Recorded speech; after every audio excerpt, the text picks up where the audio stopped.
خوشی سے تقسیم کی جانے والی چیز تمہارے لیے ایک عظیم خزانہ بن کر دوبارہ پیش ہو جاتی ہے۔ اگر تمہیں لگتا ہے کہ کوئی کام ناممکن ہے تو اسے ممکن بنانے والے تم خود ہی ہو۔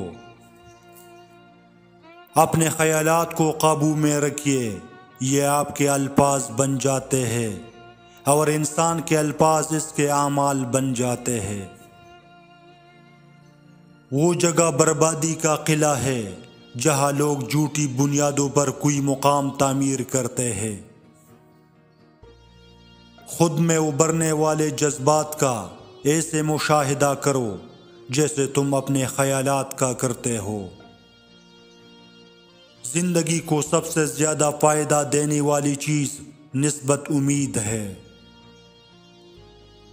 تمہارے لیے بہترین سرمایہ تمہارا آج ہے۔ زیادہ سوالات کرنے والا شخص بہت کچھ سیکھتا ہے۔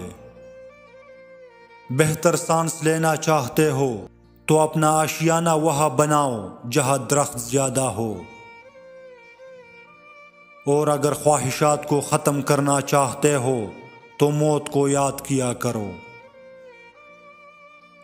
آگے بڑھنے کے لیے سازش نہیں بلکہ کاوش کی ضرورت ہوتی ہے۔ انسان کا سب سے بڑا عیب یہ ہے کہ وہ دوسروں کا عیب تلاش کرتا ہے۔ لوگوں کو خوفزدہ کرنا چاہتے ہو تو اپنی خاموشی سے کرو۔